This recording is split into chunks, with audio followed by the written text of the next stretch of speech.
Hi guys! So for today's video, as you can see, medyo different yung setup natin because today we're going to try out a new makeup. Viral siya, I believe, sa TikTok. And marami na rin akong mga nakita mga content creators who were able to try this at puro mga positive naman yung mga sinasabi nila. Nagpadala sila ng goodies. Oo, they sent me a care package, so I'm very excited to try it. And sabay-sabay natin tingnan kung legit nga ba yung pagiging viral niya, kung talagang effective, gandara, ganun. I'm talking about the brand ZEESEA Cosmetics, and it's a Chinese brand that you can buy on Shopee. Pero guys, unang kita ko pa lang sa mga products nila sa packaging, it's so nice. For today, we're not gonna go for natural makeup. We're gonna go for a glam. Because malapit na ang Halloween. If ever may pupuntahang party or if ever marami kang pupuntahang wedding bago matapos ang taon. And pwede rin tong holiday makeup for the coming Christmas. So, I'm excited. Let's go. First product I'm going to try is yung primer. This is the ZEESEA Cosmetics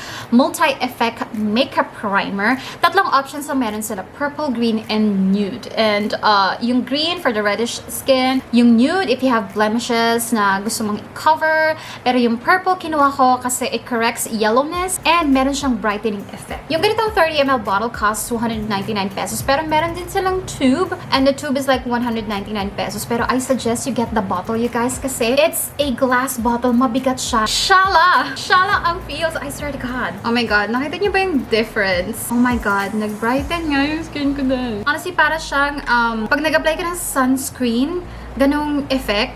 Yung consistency niya, para ding sunscreen. Hindi siya masyadong runny, lotiony. Medyo may konting tackiness siya. Pero, alam mo yun, it gives the, brightening effect nga. Next na gagawin natin is, uunahin ko muna yung eyes ko. Pero, gusto ko sanang tingnan muna yung mga lip colors na nakuha ko para tingnan natin kung ano yung mababagay sa eyeshadow. So, mag-lip swatch muna tayo ng bonggang-bongga. ZEESEA Lipstick Liquid Lip Tint Gloss Ultra Everlasting. Ang haba ng name niya. Pero it's supposed to be long-wearing, hydrating. It's a lip gloss, pero merong blurring sort of kind of effect. This is the shade 515. This is 515 swatched on my hand. Diba nakikita niyo yung glossy-glossy? So this is 515 Milk Tea color. It's perfect pang everyday. Very subtle lang siya, your lips, but better. Pero yun nga, more on the brownie, peachy. Mas lamang yung brownie kesa dun sa peachy undertone niya. Very moussey, very slippery, cloudy, creamy-ish. Very lightweight siya. Hindi siya masyadong nararamdaman on the lips, which is good. Very mabait. Hindi siya yung parang heavy-duty na liquid lipstick. The usual heavy-duty na liquid lipstick. Makakompare ko siya sa Sunny's Face Lip Tip. Happy Skin Lip Mousse pa yun. And perhaps yung Peri Pera. Oo, parang ganun yung peg niya. Next shade that I got is this one. This is 511 Chocolate Red Brown. Ay, this one I love. I love this one better than 515. Yung 515 kasi parang ang bait-bait lang. Parang ang dali lang yung mawalay sa akin. Pero this one, this is so my shade. This is 511 Chocolate Red Brown. Which is correct. Medyo chocolatey, reddy, brownie nga siya na bonggang-bongga. Next shade over here is the 505 Bean Paste. Pero para siyang corally, bright corally shade. This shade is really perfect for summer.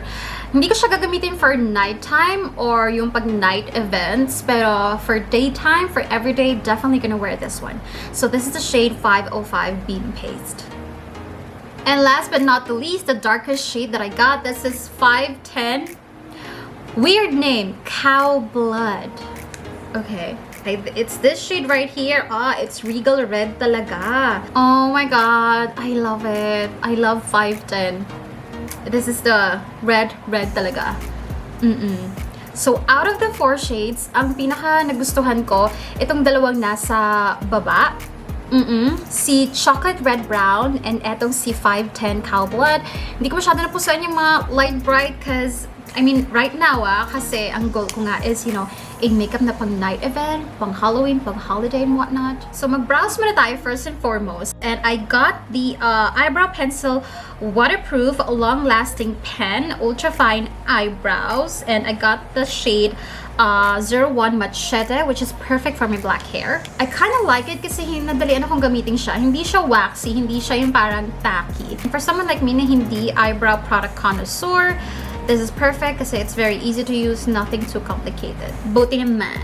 Next product I have is the ZEESEA Concealer Waterproof Liquid. Long-lasting. You can use this style to hide imperfection, to conceal, to brighten the T-zone. Pero gagamitin ko siya as eyeshadow primer. By the way, pinadalan din nila ako ng sponge. And I'm kind of enjoying the sponge din kasi it's fluffy and bouncy. Eto ka na nga. Dito talaga ako super duper excited because I have two eyeshadow palettes and this is the ZEESEA Alice Kingdom of Fantasy eyeshadow palettes.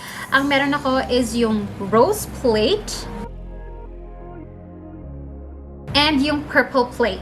And this is one of the products na in collaboration nila with the British Museum. I'm not entirely sure what that means. As in literal ba yun yung British Museum? Like the British Museum? Guess what? Ang price lang niya is $299. 300. 300 para sa ganito kagandang eyeshadow palette. I mean, that is so... Itsura pa lang niya, I would buy it for 300 pesos. Pero ang tanong, eto na ang tanong, is it going to be maganda on the eye? So, alika na, itry na natin. So, based on the lip chokes that I have, I think let's go for the rose palette. First I'm going to do is get this shade. Ma-powdery ang lola mo. Pero I'm just going to use that shade to set my brow bone and the eyeshadow primer. Then I'm going to get this shade as my transition shade.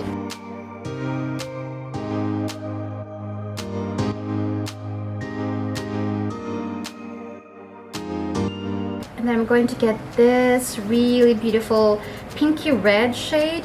And then ilalagay ko siya like all over my eyelids pero medyo focusing malapit sa lashes ko.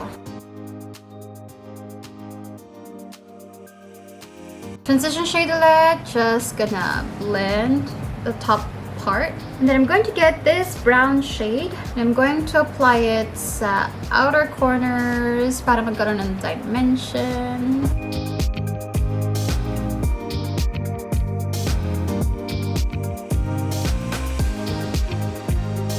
Slightly i-blend ko na rin with the transition shade. With a wet brush, I'm going to get this shiny shimmering shade over here. And then I'm going to put that dito sa inner corners and then papasok sa middle. Hindi ganon, hindi siya ganon ka-shiny shimmering na, anong tawag dito? In your face glitter. You really have to build up yung shimmer. Next I'm going to do is use the ZEESEA Waterproof Eyeliner. Long-lasting din siya and nasa thin, fine brush for more accurate application.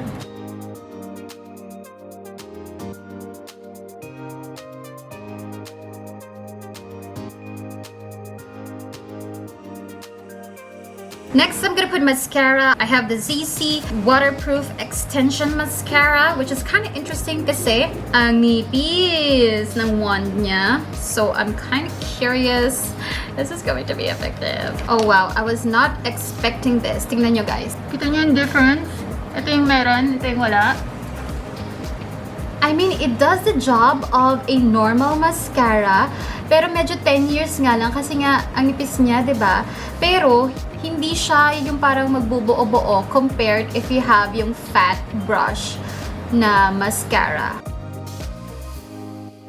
So for foundation, I have the ZEESEA Cosmetics Hydrating Foundation, Silky Lasting Foundation, and I got the shade HW02. I'm just not sure kung swak siya sa akin. So this foundation is supposed to be weightless, easy to wear, full coverage, diminishes wrinkles and blemishes, and also brightens the face. It smells good. Amoy lotion. Ang ganda ng finish, but I wouldn't say it's full coverage. It's actually light to medium, pero possibly buildable yung coverage niya. Pero nakita niyo ba yung difference? Ito yung walang foundation, ito yung my foundation. It's just, parang swak na swak sa akin yung shade. Oh my God, thank God. Pero parang in-even out lang yung skin tone ko. Diba?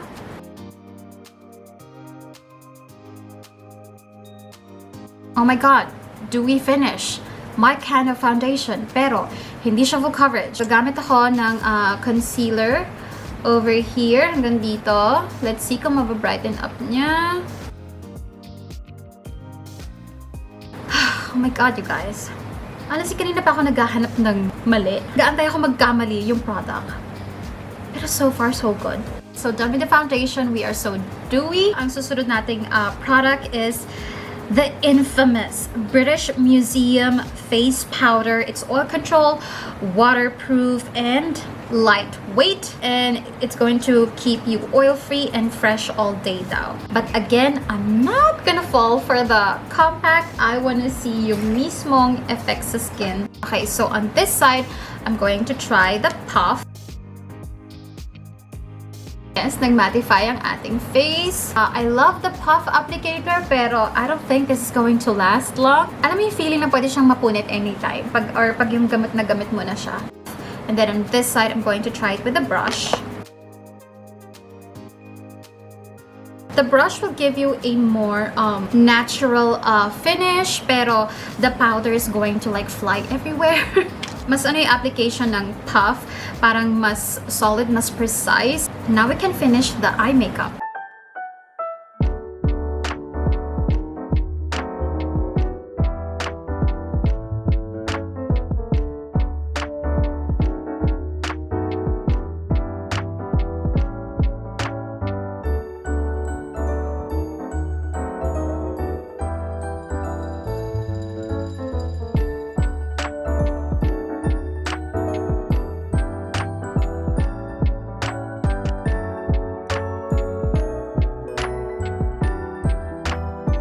I have the ZEESEA Cosmetics Tricolor Highlighter Contouring Palette. 3-in-1 na siya. It's for face contour, nose contour, and of course, for a highlight. Okay, so for my face contour, I'm going to use this one.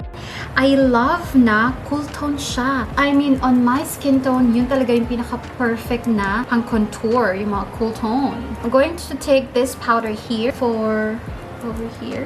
Take note, you guys, this palette is definitely for contour, not bronzing. Medyo mafa-fall out nga lang siya na very, very slight, you guys, pag gumamit na kayo, pag nag-swirl na kayo ng brush sa product itself.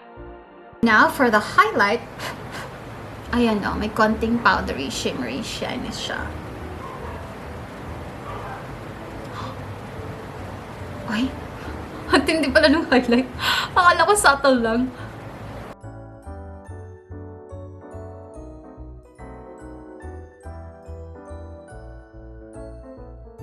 Now, this is the weird part, you guys. Wala akong blush. Oh my gosh. But that's okay. Tingnan natin kung carry na yung ganito. Kasi parang feeling ko, I have, you know, so many things going on my face. And bago tayo mag-proceed sa lip color, nakita niyo ba na yung mga lip color, I would like to introduce, my God, yung ZEESEA Lasting Makeup Setting Spray. But ang promise niya is it will make your makeup last longer, prevent caking, creasing, and clumping. Plus, you can also use this din pala as a primer spray. And it will also make your makeup transfer-proof. Somehow transfer-proof. Fine mist.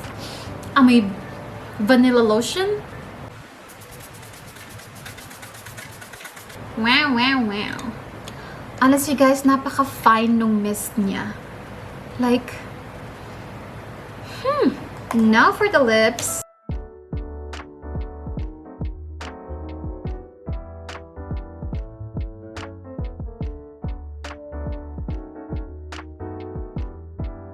La la la la la. ZEESEA Mascara.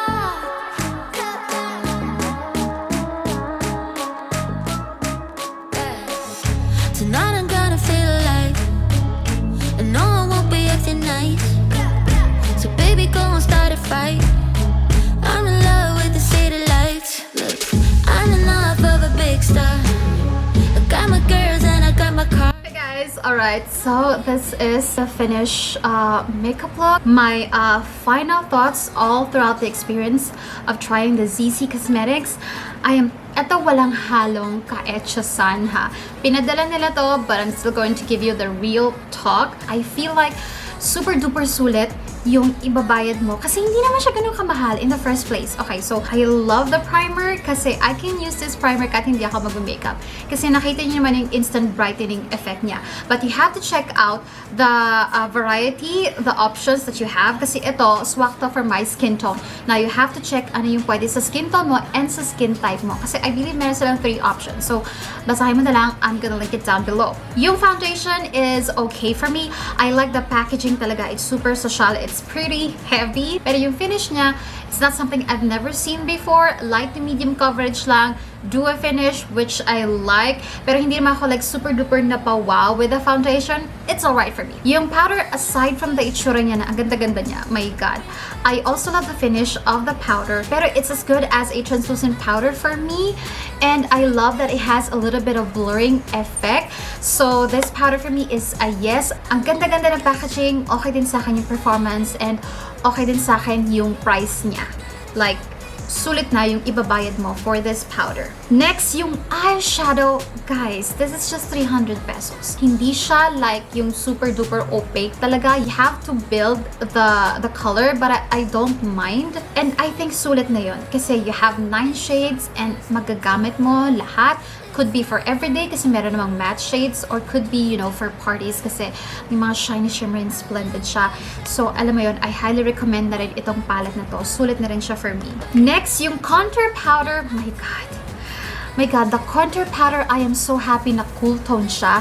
This is so good for my skin tone. For my skin tone, guys, ha. Kasi ako talaga, teka, sige, tanggalin natin yung TikTok lights. Ayan. Kasi ako talaga, every time I contour, I really prefer yung mga cool tone. So, thank God, cool tone siya. Hindi siya brown. Hindi siya masyadong halata. Na alam mo yun, you have contour. You can cut the chubbiness of your cheeks flawlessly if you use a cool tone powder. Okay din siya for nose contour. Pero again, hindi siya bronzing. Okay? You can't use this for bronzing. Alam mo yun, pag yung super white ng foundation mo, tapos gusto mong bawiin, no, you can't use this one. This is just really for contour. And yung highlight na, na-shocket talaga ako dahil kasi sa pan, hindi siya parang mukha siyang eme lang. Pero pag ginamit mo na, tignan mo yung ano ko. You have to be careful ha. Kasi meron siyang tendency maging like greasy looking. So dapat very, very subtle lang talaga. Very, very careful ang paglagay. Now sa lips. Sa lips, you guys. I love the finish. I love the feel. Pero for me, this is something na for everyday, for daily wear, for day wear. Pero for something na pang like party hulusan, not so much. Hindi siya kasi ganun ka-powerful. It's a softie. It's really moisturizing. Ang ganda ng itsura niya, di ba? Powdery, blurry. Pero yung mga ganun kasi for me, it's really good for daytime or for everyday use. Pero kung pang malupitang party, I think I'm gonna go for a heavy-duty na liquid lipstick or a heavy-duty na lipstick na, alam mo yun, bold, thick, and everything. Pero I do recommend this for everyday, for daytime, kasi nga, it's really kind, it's really friendly. Pero overall, you guys, nag-enjoy ako. I swear to God. Plus, with a setting spray pa, oh my God, super fine. Walang watery latak, and hindi niya parang i-wet look yung makeup mo. So, it's a plus for me. So yeah, that's it for my ZEESEA Cosmetics review. So, ikaw na ang bahala kung alin dito yung feeling mo, magagamit mo. Hindi lang for parties, kundi pang everyday. So yeah, that's it for today's video, guys. Thank you so much for watching, and I'll see you in my next one. Bye-bye!